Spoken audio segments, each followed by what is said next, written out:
This is Lightning Power Lunch on the Lightning Audio Network with Dave Mishkin and Greg Linnelli. These first few games first days before that exhibition games is a lot of teaching, a lot of excitement for the players. Coaches, everybody's getting their feet wet, but it's been a great group to be around through, all the teams. And, I've never had a group where all the, players you might not know or haven't seen or new to the group are coming up and looking you in the eye and shaking your hand and, extremely happy to be here. So it's, it speaks volumes that, the type of players management's brought in here, and it's been a lot of fun. So, but now looking forward to getting some games under our belt, and you know how it is. Going against your own teammates or your organization is a lot different than going against somebody else. So it should be pretty cool next few days. Yeah, and I guess you could say the season is underway, although these games don't count necessarily in terms of where we're going to be in the standings, but they count for me. I need to be able to do a broadcast and pronounce 40 names correctly.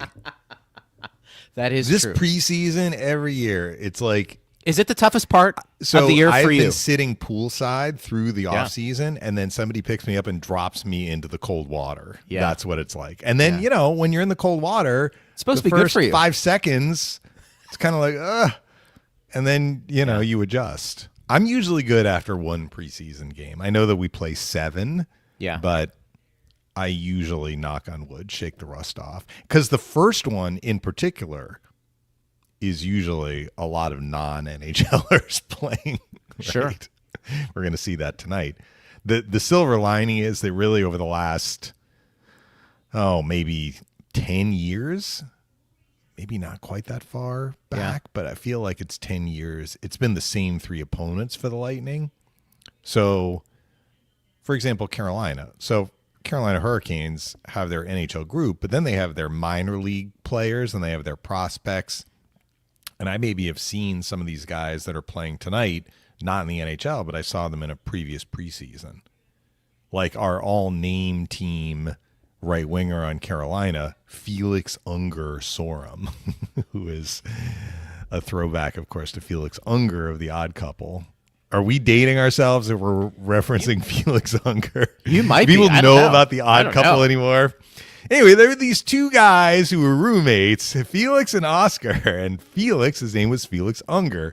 There is a player, I believe he is Norwegian, like Emil Lilleberg, who is playing in the game tonight. Yeah, Felix Unger-Sorum is Norwegian. Felix Unger-Sorum, unlike Emil Lilleberg, has not played an NHL game, but he has played in a handful of preseason games, and he will be in the lineup tonight for Carolina. So that's an example of a player that I've seen before, simply because the Lightning and Hurricanes play every year. So for me, it's a heavier lift. It is, but it's a good warm-up to kind of get ready for the regular season. And we can go over who's in the lineup tonight for the Lightning, too, which I think has been already kind of publicized on social media, but without any kind of analysis accompanying it. 7 preseason games is probably 6 too many for us as the broadcasters, but the players I can understand, the veterans, those last couple of games. And I know, by the way, we are dealing with the camera. I don't know what happened to my camera, so if you see, I didn't touch anything, so we're gonna have to, Did you lose power? What's going on there? I don't know what happened. So well, you wouldn't be on the air if you lost I wouldn't power. be on the air, so you can hear me. So I may have to, if you see me adjusting or going off camera for a second to try. So we know you have a job in publicity, but little did we know you actually have a third job, like working in a nightclub. You're used to dealing. I am not a bouncer. Is that a piano we can't see under your? I am not a bouncer, but Listen, you got to do what you got to do. Yeah, I'm not sure what happened, but we'll get it figured out. Yeah, for those of us who are who have a camera, Greg is a little bit in the dark, but I see you, and more importantly, we hear you. So so who there knows? you go. Yeah, look, see, I'm trying to get it all focused here, and just this is live broadcasting. This is live. Folks. How about it? While you effort to try and get your camera squared away, let me give the fans the lineup tonight for the Lightning. Do that. I'm going to log off and log back in. Okay. So here are the 20 players that are in the lineup tonight for the Lightning. Here is how they are configured as far as the line combinations are concerned. And usually in the preseason, actually, these lines stay fairly regular because I think John Cooper likes to see how three guys who maybe haven't been playing together previously are going to play together throughout a game. And also, as I read these names, you can kind of see the groupings. There's a different category, honestly, for the players that are either slated to be in the NHL or fighting for an NHL spot, and players that still have amateur eligibility and are probably going back to their amateur teams soon, maybe as soon as, this is going to be the only game they get. So here are the 12 forwards. You got, and good to see you back, Greg. Looks like I think it's better you're for ready now. to go. So I'm going to call this the top line: Connor Geekie, Jack Finley, Mitchell Chaffee. I'm going to come back to that. All right, the next line that we saw: Boris Kachuk, Wojtek Stachowiak, and I did talk to Wojtek this morning. It's probably not exactly how you say his name in Poland. Yeah. His native Poland. He speaks fluent English. He's like, Wojtek Stachowiak is fine. So that's what we're going with. And then one of the restricted free agents that was not qualified during the offseason, the Lightning signed this player as a free agent. Jacob Peltier is the other player on that line. Dylan Duke is with Gabriel Stutz. We saw a lot of him in the preseason last year. And Ethan Gauthier, who is a second-round pick of the Lightning, who has been through a few camps. And then I'll call this kind of the new prospect line: Aiden Foster, Ethan Zada, and Marco Mignosa. Mignosa is how you say his name, by the way. Even though there's a G in there, it's kind of silent. So those are your 12 forwards. Your 6D are J.J. Moser, Steven Santini, who got into a couple of games last year with the Lightning and is a longtime pro player. Yeah. Emil Lilleberg is playing with a fellow Scandinavian, Simon Lundmark, who's been playing in the AHL before but is new to the Lightning's organization. And then Jan Galicic is paired with Everett Baldwin. Remember, he was one of the guys that we talked about after the tournament in July as a guy who was really impressive in terms of his skating. So those are your 18 skaters. Jonas Johansson and Harrison Mennigan are the goalies. So going back to this forward configuration, Geekie, Finley, and Chaffee. I believe Connor Geekie is going to be on the Tampa Bay Lightning, and I would be very surprised if Mitchell Chaffee is not at least in the starting 23. Yeah. I don't know if he's going to be playing every game, but kind of based on how last season ended, he was kind of like the 12th, 13th forward when the Lightning had injuries going into the playoffs. He slotted in. This is the final year of his contract. He spent much of the summer, if not all the summer, here working with Kucherov. So I think he understands the value of working with Kucherov, but it also shows his commitment to kind of solidifying his spot. And then Finley is a guy who is legitimately on the bubble. Right. So if you're going to be like listening, or if you're watching the stream, and it is available on TampaBayLightning.com, of course, you can listen to the game as well on the Bone, 102.5 FM, or through the app. We will have all the preseason games on radio. This is kind of the line that is probably the most significant line in terms of telling us what might happen on opening night and who's going to make the opening night roster. I believe two of these three guys for sure are going to be in the opening night roster, but we're at the beginning of the preseason. We'll see. You also have to dress some guys with NHL experience for every preseason game, including the first game. So the Lightning have Geekie, they have Chaffee, they have Moser. I mean, they have guys, Lilleberg, they have guys with NHL experience. The middle two lines are kind of like probably bound for Syracuse, but maybe not. I mean, some of the guys here, Kachuk, Duke, Gauthier, Peltier, Stutz.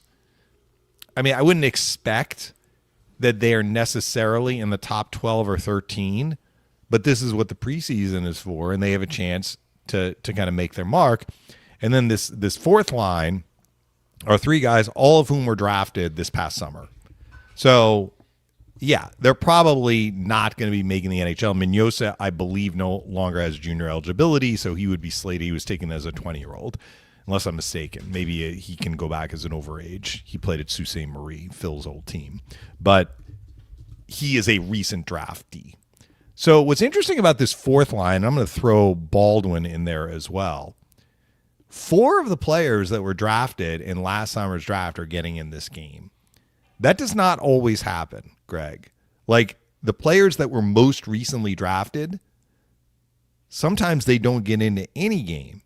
And Golicic is an example of that, who was a 4th-round pick summer of 24. Yeah.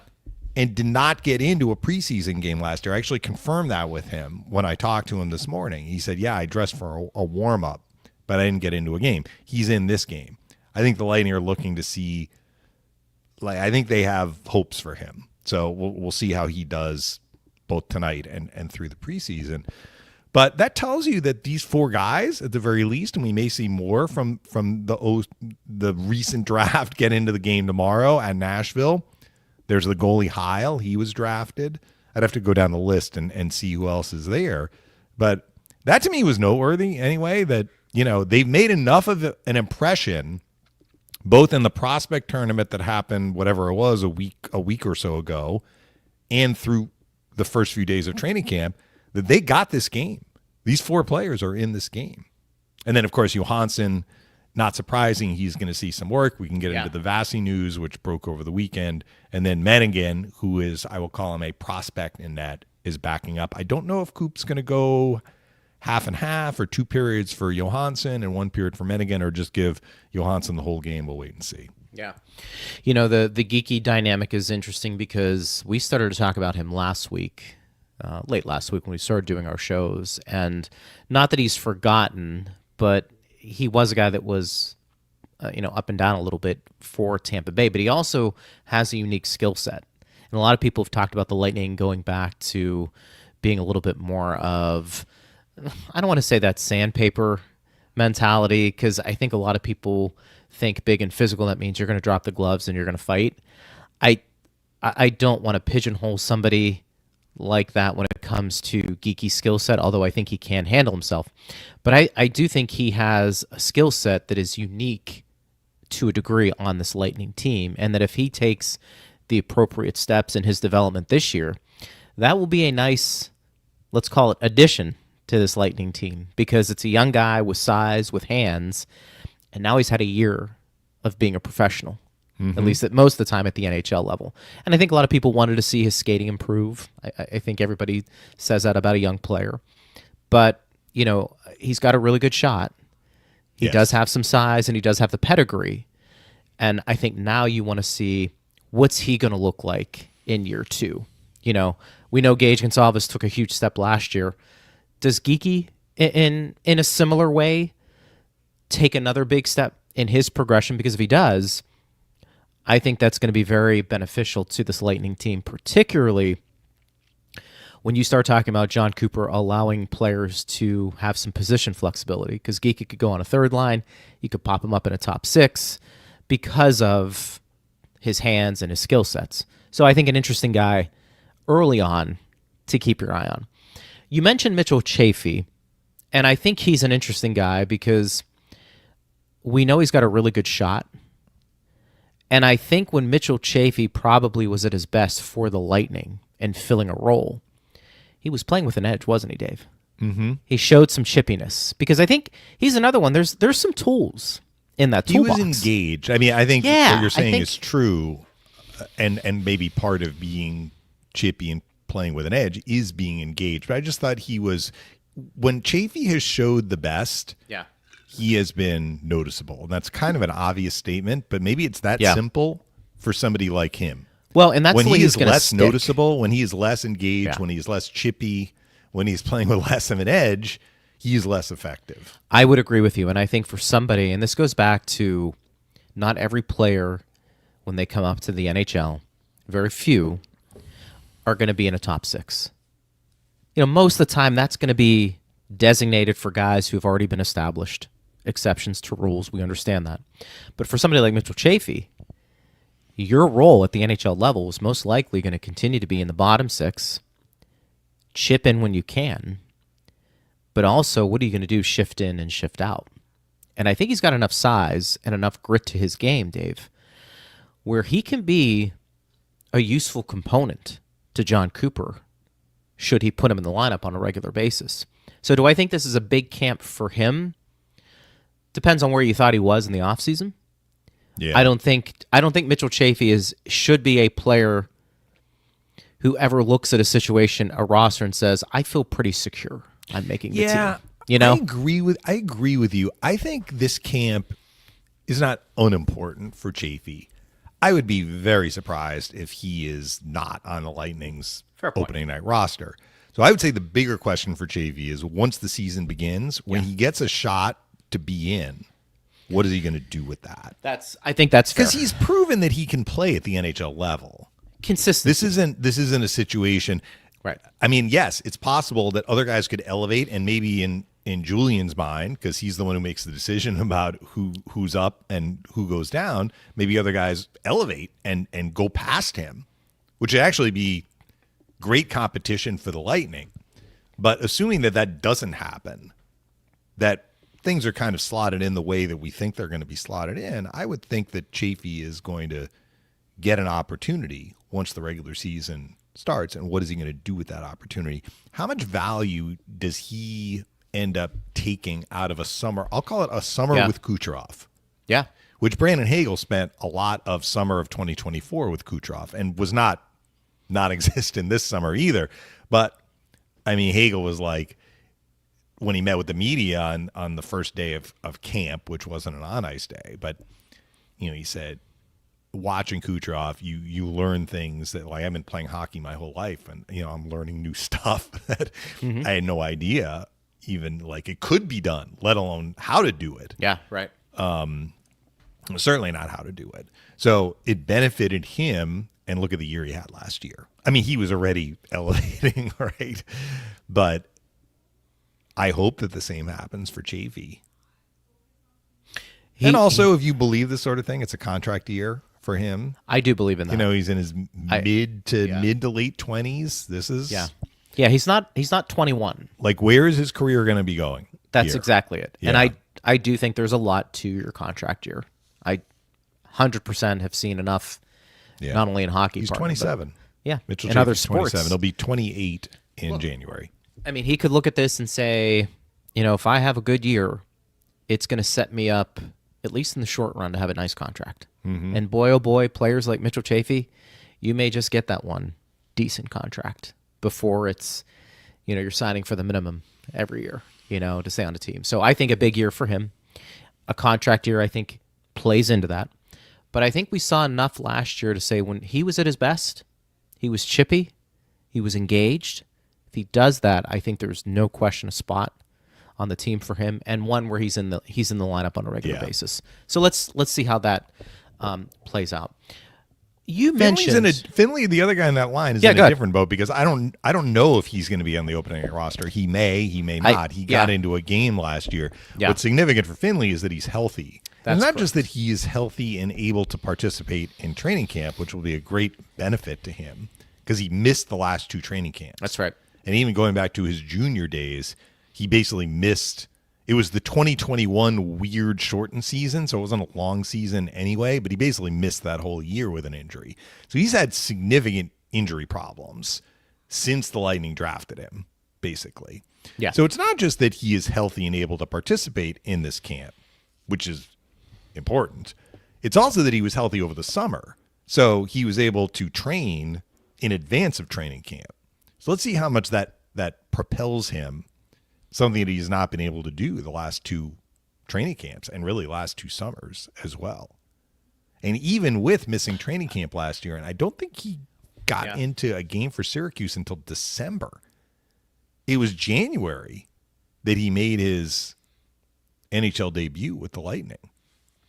The Lightning, and this is the other part to the Chaffee equation, then we can get to the goaltending. Yeah. I think it's interesting. We kind of buried the lead a little bit. What I was simply going to say, had it on our intro there, and that's with okay. The Vasilevskiy news. But you know, you and I have talked about this a long time, and we've seen enough. Internal competition is how the team gets better. And if it's not going to be Chaffee, it's going to be some of these younger guys who we're going to see in the lineups tonight. Finley could be one of them. Duke could be another one. There's a few others that you had mentioned that are going to push for that playing time to make the team better at the NHL level, which ideally is what you want. Top 6 for the most part is set. Again, exceptions to the rule. Player may slump.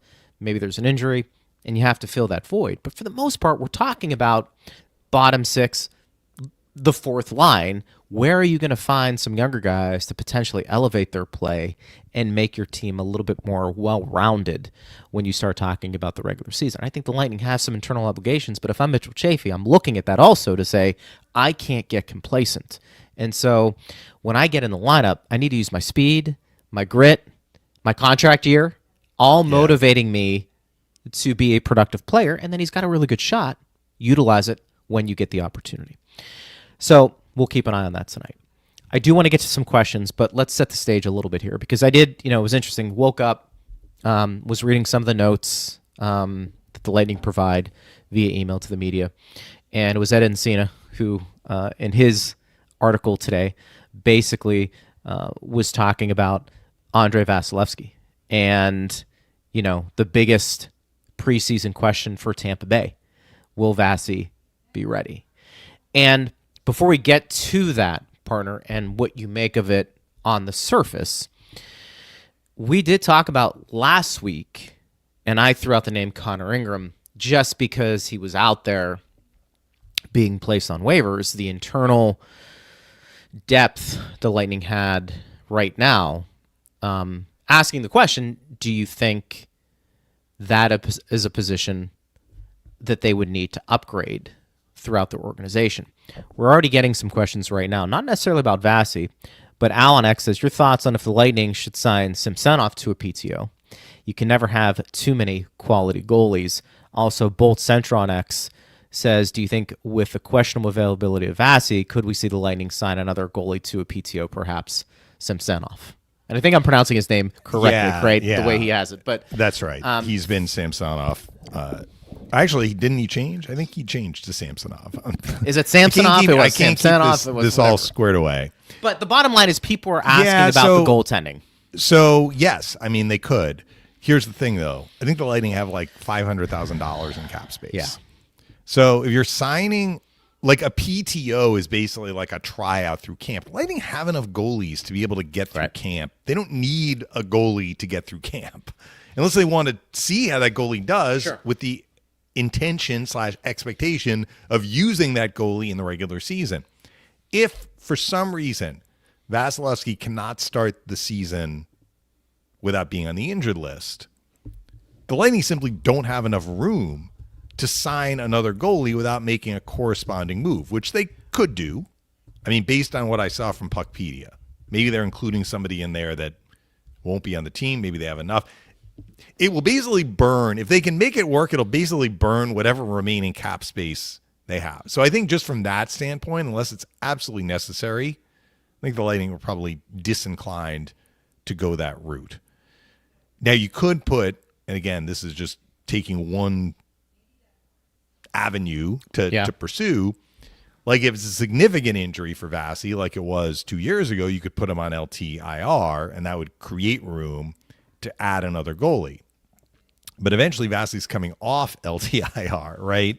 So I don't know. Like the third guy, is it Brandon Halverson?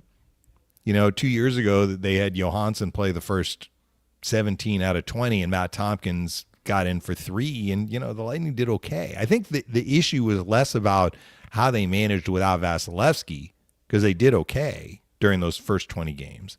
It was more about like Vasi was hurt by missing training camp in the start of the regular season.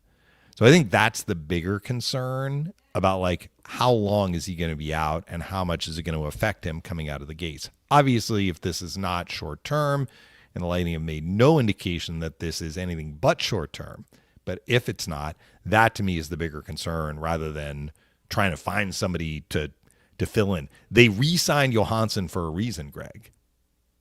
They could have let him walk, and he could have walked, but he likes it here, and the Lightning like having him here because they think he is a quality goalie, and he has showed that. And he is a quality goalie. He is a quality goalie. Yeah, for sure. So I would say let's tap the brakes on all of this until we get more clarity.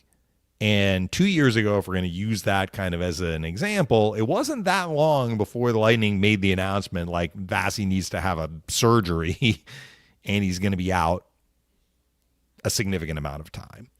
If this is legitimately just kind of being cautious, like he felt a little funny and they're doing the body maintenance and he's getting treatment and it looks like it's going to be a week, maybe 10 days on the outside, which is kind of what Coop threw out there. I wasn't here this weekend, so I didn't hear him say that, but I read the quote like you did. Then let's assess how he looks when he comes back. Do I think it's crucial that Vasilevskiy, gets into a game in the first week of the preseason? No. I think there have been weeks when Vasi hasn't even played in the first week of the preseason. I mean, he's basically but played missing the the time on the ice is not ideal. So I think you space that out, and I think you're right. You take those two separately, those points. Does him not playing in the first wave of preseason games matter? No, it doesn't, because he hasn't done that previously. And basically, he's targeted the last 2 games of the preseason, and that's been his preseason get in shape. He plays like 2 of the last 3 usually. Correct. Yeah. Now, I will say this. To be fair, if you are of the opinion that, look, not participating in training camp and having these days off because he's dealing with something is going to impact how he plays, okay, fair point. Fair point, because as Ed mentioned in his article when that did happen a couple of years ago, and we talked about it, look, he didn't have a whole training camp to prepare, and it was a little bit different. Maybe the eye test indicated that Vasi wasn't as elite as we've seen him previously. So something to keep an eye on. I do want to read this comment from Coop because it's interesting. He said, Vas knows his body better than anybody, and we know what his conditioning is, and he just keeps himself in elite shape. But like I said, we want to manage him for the year. Age eventually starts creeping up on everybody. So he's played a lot of games. There's a lot of wear and tear. I think Vasi has indicated when he trains, it's a little different this time around than when he was younger. Of course, that's the case. Most people do train differently, even if you aren't an elite athlete. So it's not that you're going into uncharted waters here, partner, because I think Vasi has kind of had to alter the way he's gone about training over the last couple of years, understanding he's got to preserve himself. I think what everybody is just going to be keeping an eye on is that does the absence of Vasi from, training camp the last, handful of days, does that extend to something greater because he's older and whatever's ailing him is taking longer to heal? And if that's the case, then, you may look at some of these things differently than you would, maybe early on in his career where he was, easier to bounce back from whatever the issue was. So I certainly think it's something for all of us to keep an eye on. I don't think there's going to be panic, at least not here. I think he's not missing anything. Lightning Nation might disagree with you. They've listened to this show. They've listened to the show long enough. We will not panic. I will say this. I mean, it's not. I'm not saying anything that our audience hasn't heard before, but I think you could say this for most teams in the National Hockey League. You don't have your starting goaltender come crunch time. That's going to be hard to win a Stanley Cup. I'm not telling you anything you don't know. The goal is always to get into the playoffs, and then from there, let's see what happens. And that's going to be the same thing for Tampa Bay this year. Obviously, to win a cup, but you got to get to the playoffs first. And if that means you've got to be a little more cautious and think things through a little differently with your starting goaltender because he's just a little bit older, you should feel pretty good that you have a team and a backup who maybe can play a couple more games than in previous years because you feel overall you've got some pretty good depth. So what was interesting is this year more so than last year or the last couple of years going to be more about load management for Vasi than we've seen? I don't know. Maybe it is. But he's still going to play how many games, partner? 55, 60? Yeah, if you play 60, that's 3 out of every 4. The one thing You I should will feel say, good. Greg, like your comments about load management. First of all, the Lightning haven't really ever operated that way with Vasilevskiy in terms of game load management. Where they work the load management is like stay off the ice on morning skate days, right, or stay off the ice on this practice day, and rest your body because we want you for the game. In this instance, it's not shocking that he wouldn't be playing a game. Like, rarely does he play in these first couple of games or even dress. But they would not be keeping him off the ice simply for load management at this point, a couple of days into training camp. So, like when Coop says Vass knows his body, like I think Vass does know his body, and he probably got a signal from his body like, all right, let's shut this down and get some treatment. By shut it down, I mean, let's stay off the ice, which he's done for the last couple of days. So, look, we're on basically every day.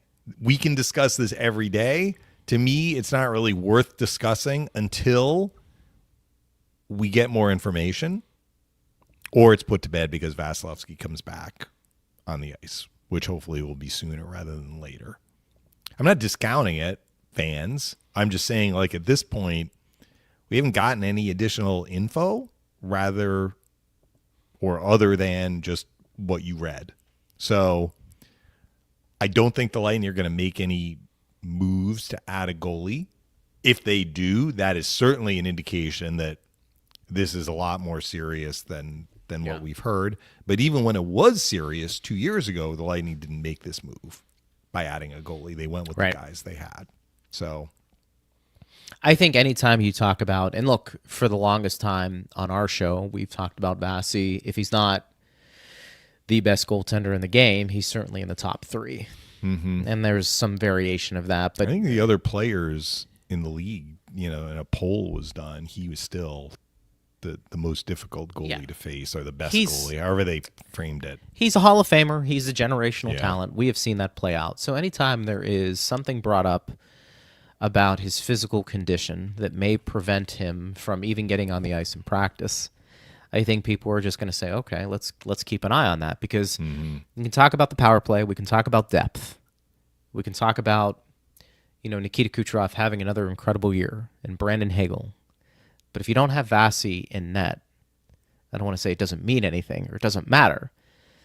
It's a harder road to conquer and to travel than if he's obviously healthy. So I get why people are concerned and want to take the appropriate measurements here to make sure he's ready to go at the start of the season. In terms of the other stuff you mentioned, I don't know what they're going to do. I think you bring up a very valid point. Sometimes it's just as simple as financially, they just don't have the cap room to do any of this unless they trade and they open up some more cap space or keep fewer players on the roster, which is, I don't think that would be almost like we need to pull the escape hatch here to find another way forward, and I don't think that they are in that position. Now, look, you mentioned Connor Ingram. The fan mentioned Samsonov. Look, those are two goalies with certainly a lot of NHL experience. Good goalies, no question. But if you're going to make a financial commitment to them, which you would be if you sign them, beyond a PTO. Like, you can't just have somebody on a PTO and we're going to keep you around until Vasilevsky's ready to come back and then see you later. If you're going to make a contract commitment to that player, then you make the contract commitment to that player, and you are on the hook for fulfilling that contract.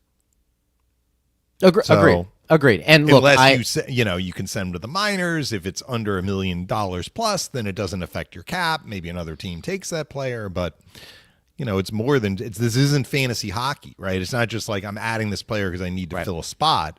Like, you need to really make all the dollars work, and what might that do to the Lightning's ability down the road, maybe to make a deal at the deadline? No, it's a fair point. And we've liked Johansson, and we've always said I think sometimes his numbers aren't the true indication of how well or how poorly he's playing sometimes, because I don't think the Lightning's effort at times has been as good that it needs to be. But they like him. They signed him. And I'm perfectly comfortable with him as your number 2. I do want to mention, Greg, we can get to questions. The Yeah. non-game group, one of the things that they worked on, and basically the non-game group was essentially the NHL roster. I mean, Moser wasn't there, and Chafee and Geekie weren't there. But they worked on the power play, and because they worked on the power play, there was a penalty kill unit. So I was not at the rink anymore because I had come back here to get ready for the show. But they did have Bjorkstrand in the bumper and Point at the left circle. So we talked about that last week on Thursday. Like, how might they work the power play, understanding based on what we heard from Kucherov on media day that, he's kind of like, I want to be at the right circle, and we need a righty at the left circle. So we were kind of kicking it around, like, what could they do? So, okay, Bjorkstrand, who scored a goal right before he got hurt from the bumper spot on the power play, is back in the bumper spot, which had been Point's position most of the time. It was his position when Stamkos was at the left circle. Yeah. And when, he scored 51 goals, he was in that bumper spot. Point was on the power play a couple of years ago. So Point is now at the left circle, where he spent a little bit of time last year. And I'll repeat what I said last week. If Point is, in fact, going to be at that spot, he doesn't need to drill a one-timer past the goalie. But if he can get a one-timer to the net and force a save and maybe a rebound, that might help. And having Bjorkstrand. So you were giving Kucherov all the weapons. You were giving Kucherov all of the options, other than a one-timer for Hedman. But Hedman's been his defenseman there, so it's usually to Hedman back to Kucherov for a one-timer. So Kucherov can go to Bjorkstrand for a one-timer. He can go across to Point for a one-timer. He can go goal line extended for Gensel. So, it does create more options for Kucherov. We'll see if they keep that. And the other thing I'm just going to mention is the top kind of penalty. They had the penalty kill unit out against this unit. So you had McDonough and Chernak, which is no surprise. You had Gergensons and Holmberg. So as we kind of look at, them adding Pontus Holmberg, in a way, he's kind of taking the spot vacated by Glendening. Except he's a lefty, and Glendening was a righty. So Glendening played in a line with Gergensons. Holmberg has been in training camp playing in a line with Gergensons. Yeah. Glendening and Gergensons were partners on penalty kill at the forward position. Now Holmberg and Gergensons are playing together on penalty kill as a duo at the forward position. So that's just something to look at moving forward. Sneaky pickup by the Lightning. I know you like him. I think he is going to provide maybe more overall than Glendening, who we loved, face-off guy. But you feel like there's more there with Holmberg too, younger, and we'll see if it plays out that way correctly. But that is an interesting observation. One note on the power play. I wonder if moving Bjorkstrand, and again, this is what we're just going off of, but we do a daily talk show, so we want to bring these topics up. Moving Bjorkstrand into that bumper and having Point on the left circle, do you think that's more about playing to Bjorkstrand's strength more than it is he does that job better than Braden Point? In other words, Point was dynamic in that spot. We have seen him score how many goals, partner? Multiple goals. But we also made the observation that Bjorkstrand on that left side doesn't necessarily have the one-timer that a guy like Stammer has. And that, to me, the bumper is more of a get the puck on your stick, snap it, and you're ready to go. Does Point have a little bit more in his toolbox to have that one-timer than Bjorkstrand does? And did you just have to say, look, we want to get both these guys on the power play, number one, but in order to do that, we've probably got to make a somewhat of a sacrifice here. And Bjorkstrand, we're going to put you where Point was. Pointer, we know you've been really good, and that doesn't mean you're not going to play there at some point, but you actually might have a better one-timer than Bjorkstrand, and obviously you can snap it too. So let's just see how this plays out, boys, but we're going to start the year with Bjorkstrand in that bumper. Yeah, that's an interesting question, because it's hard to argue that Braden Point isn't the best option in the bumper because I mean, that was my first thing. He is like, scored over whoa, 50 goals 2 Right. years ago. And Why are we many of moving those him? came in that position. So what I will say is Bjorkstrand has a harder wrist shot than Braden Point. Of course. And he can zip it and he can place it. But Point, even though his wrist shot isn't as hard, is very accurate. So often he can place the puck in a position where the goalie can't stop it. So I don't know if there's more about Bjorkstrand is the better option of the bumper than it is who is our best option at the left faceoff circle. And just based on the amount of time that Braden Point has spent on the power play, Point has more I'm guessing Point has more experience because we saw him there last year at that spot than Oliver Bjorkstrand. Yeah. Who did not, to the best of my recollection, he didn't always play power play. He certainly didn't always play number one power play on the teams that he has been on before.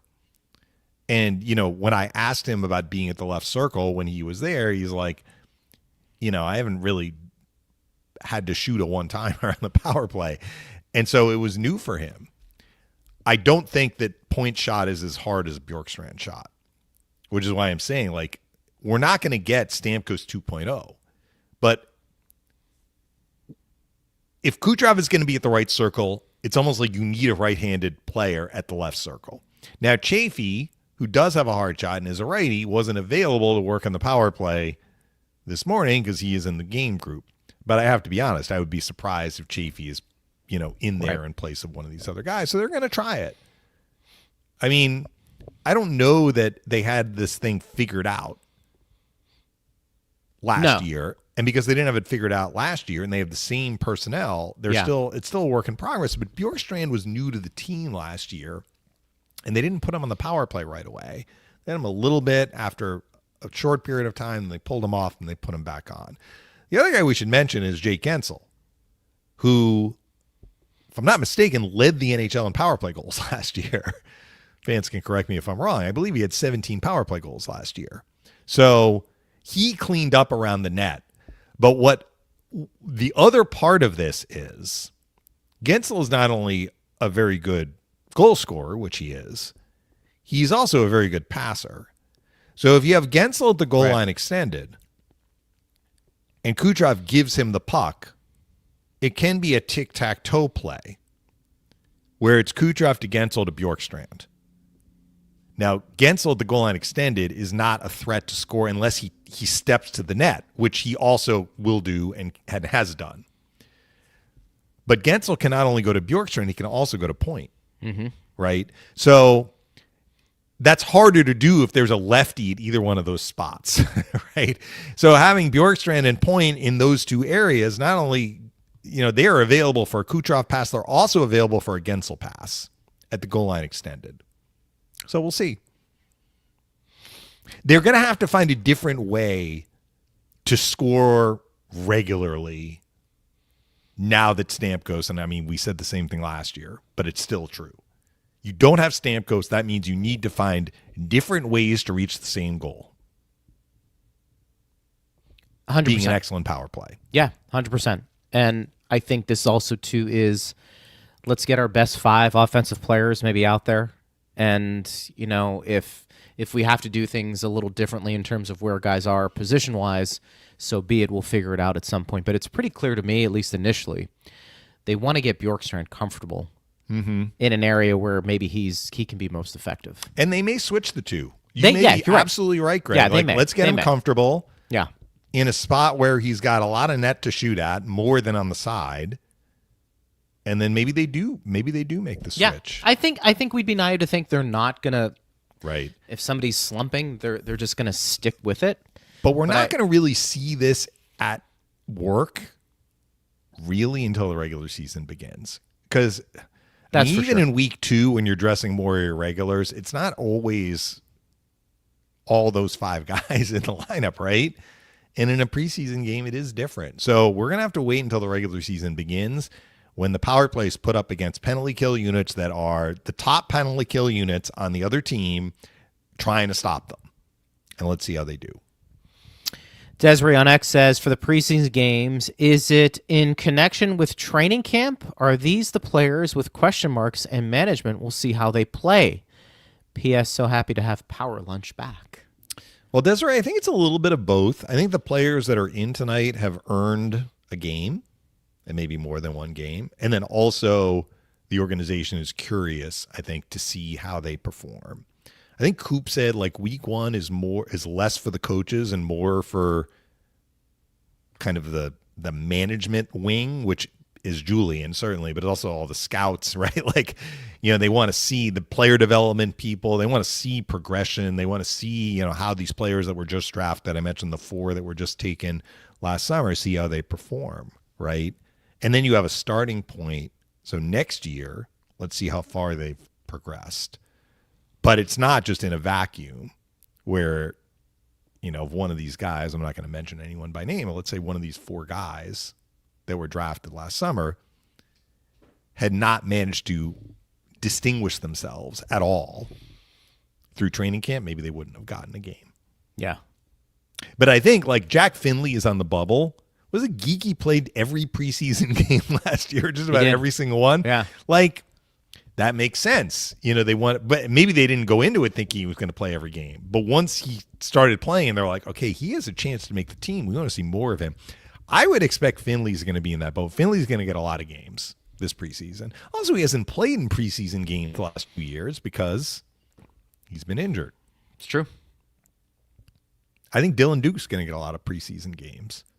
I think Chafee may get a lot of preseason games. I think that's fair. Show us where you are. Yeah, I think that's fair. Show us where you are. Yep, I think all the guys you just mentioned, that seems about right in their development with regards to how many games they're going to get and where the team views them. Because even if they don't start the season on an NHL roster, I think these are players we're identifying partner who have the ability to come up and be those first call-ups. We talk about that internal competition. This is part of that. And so it begins tonight for some of these players. So I think it's a good question. I do think you'll get a pretty good sense of the ones who are playing the most are the ones they want to get a really long look before they break camp. And also, too, even if they don't break camp with the NHL roster, how close are they? Right. How close are they? From Tampa Bay on X, is the Vasi news concerning at all, or is it load management purposes, which is understandable? Well, it's probably in between. For me, it's in between the two. I don't think this is just load management. I think something is going on where they basically took him off the ice, or he took himself off the ice. Yep. But has it risen to the level of concerning at this point? Not for me. It's not ideal, but concerning? Let's see how quickly he can come back. I'm not saying it potentially won't be concerning, but at least for me, I'm not there yet. I think one of the things we just have to be cognizant of, particularly at a position that demands a lot of torque and wear and tear, is that does a nagging injury become problematic throughout the year? And a couple of times in that article that Ed Encina wrote for the Tampa Bay Times, John Cooper was talking about, look, you get older, things take longer. You train differently, but maybe you don't recover as quickly as you used to in your 20s. That's stating the obvious, but sometimes you need to state that to hit home your point. And so I think with Vasi, are we concerned to the point where the season is in jeopardy? Of course not. It is just something to be more aware of this year, and probably from now until he's done playing, knowing that he has played a lot of hockey and that you don't rebound as quickly from injuries now than you used to in your 20s. That is just where we are in sports in general. You do that with pitchers who get a little bit older and have, long wear and tear. You do that with the NFL. You do that with basketball players. So I think a goaltender is no different than that. So understanding, is this something that lingers, for me, is going to be probably the one thing I'm looking at closer than anything else. Michael says on YouTube, thought Chafee had a pretty good shot on the power play last year, and he apparently spent the summer training here at Camp Coach, we discussed. I wonder how long until he gets a look at the left circle power play spot. Yeah, we mentioned him. Yeah. I mean, that's really a Jeff Halpern question. And if we asked Halpy on the show, I'm not sure he would be completely forthcoming.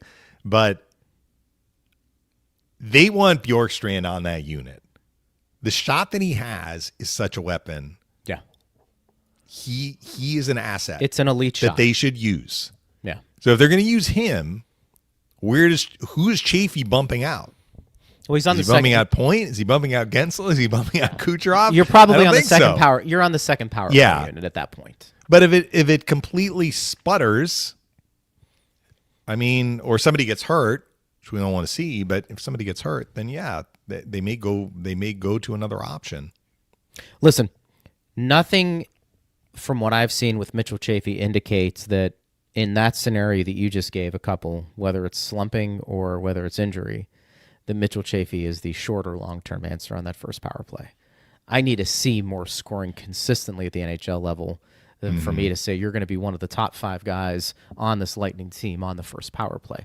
I'll meet you halfway and say the second unit.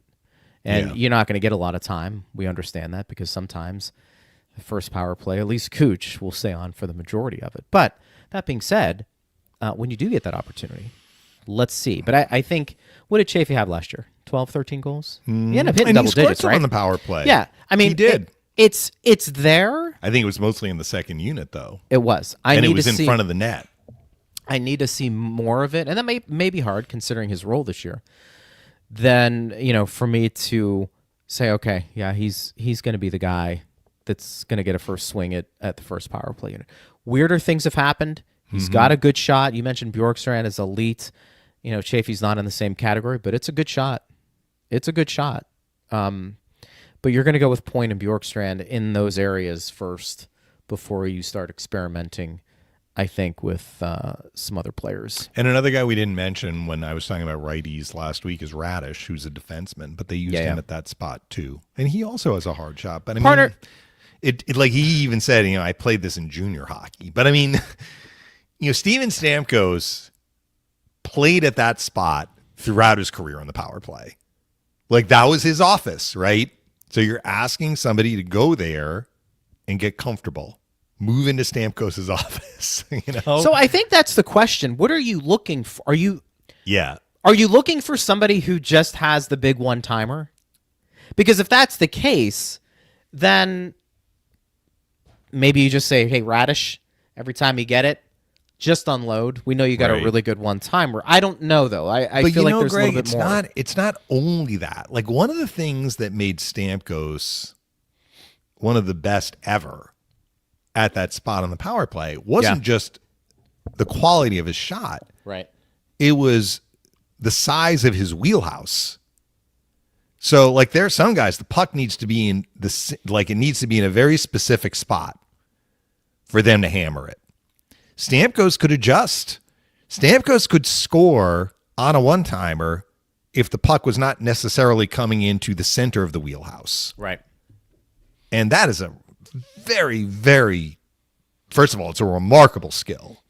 Incredible skill, really. Most players can't do that, right? Yeah. Like, what if you have to reach? What if it's more in your skates? Like, Stamkos could get that thing off with accuracy, score into like tiny pockets in the net. So when you say like Radish, you can bomb it, okay, but like, what if the puck is slightly off the spot where he can hammer it? Does he stop it? Right? Well, because it's not exactly where he needs it to be. And, if it's Kucherov delivering the pass, well, it's Kucherov. Well, Kucherov has to be able to get the thing across. Which is why I think putting Bjorkstrand in that bumper, to me, that signals they want him to be the best player they can with that unit, knowing that Braden Point might be able to do more on that side than Bjorkstrand.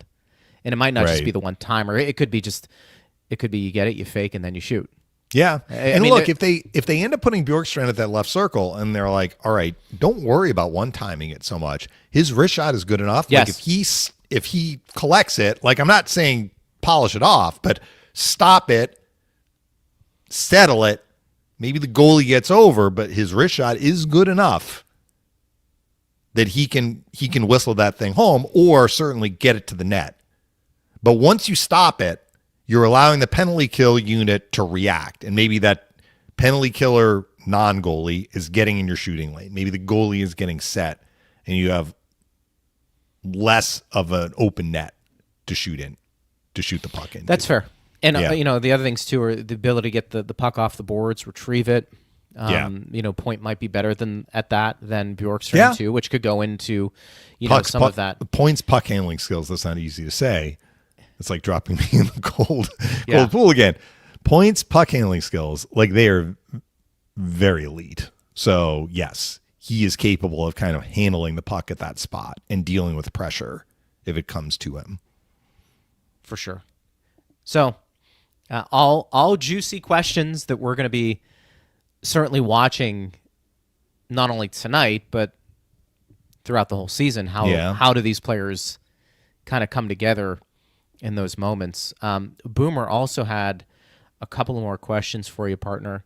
The first one is for both of us. Per the CBA, players can be sent back to their CHL team without burning a year of entry-level contract if they don't play 10 NHL games. Do you think O'Reilly stays for the first 9 of the season? Have the Lightning ever done the 9-game tryout with someone before? Well, I can't remember. So Mikhail Sergachev was in that position, but I think it was clear from he was going to make the get-go that he was going to stay, but they could have sent him back. There have been players that it's more likely that they would have stayed than be sent back than the opposite, which is kind of the O'Reilly situation, where it's like probably they want to send him back just to give him another year, but maybe he forces the organization's hand. He's like, look what I'm doing, and they decide to keep him. Based on how many other guys they have vying for roster spots, I mean, it's not like they have a ton, but they have some. I think I would be surprised, but I haven't seen O'Reilly play at all. So I didn't see any of those prospect games last week. So I reserve judgment. The last guy I remember that kind of fit what Boomer's talking about was James Wright, and that's going back pre-Jeff Vinik ownership. And James Wright was 19, came out of the Western League, and had a really strong training camp and preseason. The Lightning decided to keep him, and they kept him past the 9 games. And in retrospect, it probably was not the right decision. That he like his bulb, like, was a very bright light, or it burned brightly in a flame during this short period of time. But I mean, he probably, in retrospect, would have benefited from going back. And it's not just gaining the experience, it's allowing your body to grow more. I mean, not everybody is built like Connor Geekie, right? It's true. Who has an NHL body like he does. Some guys are going to grow both in terms of height, get stronger. They would benefit from another year not playing in the NHL. Although I did see that in the new CBA, I don't think this goes into effect this year. It's going to go into effect next year, although I may be wrong about this. This might have been one of the ones that they pulled into this year, like the playoff salary cap thing that we talked about. And that is now you can send one 19-year-old to the AHL. You can designate one 19-year-old that would otherwise be going back to junior. Yeah. You can send that player to the AHL. Interesting. Only one. Yeah. Things have gotten complicated with that amateur hockey because you have now it's kind of a two-way street between major junior hockey and the NCAA. It used to be that, like, if you were in the NCAA, you could go to junior hockey. But if you were in junior hockey, you could not go to the NCAA. And now you can. It's confusing. Which is what happened with that guy who's going to Penn State. Yes. I think he was incentivized through the NIL. He got some money. Deal. So now they've kind of opened the gate for that to happen, which may change a little bit how these rules. I don't understand exactly how it's going to affect all of these other rules that we have talked about quite a bit. Like certain players, you hold their rights if they're in college for X number of years. It's not the same amount if they're playing junior. They're going to have to figure all that out. And I'm sure they're already working on it. But I did see that was a new feature. Yeah. Whereas before, as Boomer said, if you're keeping a guy with junior eligibility past 9 games, well, first of all, a guy with junior eligibility is either going to be in the NHL or back to his junior team. That was the old rule. You could keep that player for up to 9 NHL games played and then still send that player back to junior without burning a year of the entry-level deal. So basically, if you're keeping them beyond 9, you might as well keep them all year. It's a good point. Yeah. Partner, hope that answers your question, Boomer. It was, and I'm sure Boomer will reach out to us tomorrow as we'll get ready for another preseason game 2, but we got preseason game number 1 tonight, Carolina, 7 o'clock start. We're going to do the full pregame at 6:30, so I will talk to you, partner, a little after 6:55-ish, closer to 7. Yep, we'll do our back segment. in the saddle. Yep, it's going to be a lot of fun, and then we'll recap tonight's game tomorrow on the show, noon to 1, Power Lunch on Lightning Radio. All right, we'll talk to you tonight. Talk to you from tomorrow. Raleigh. You got it. Looking forward to it. Thanks to Steve Ersnick. Thanks to all of you for listening. We always appreciate you guys. We are here for you weekdays, noon to 1. I'm Greg Linnelli. You've been listening to Power Lunch on Lightning Radio.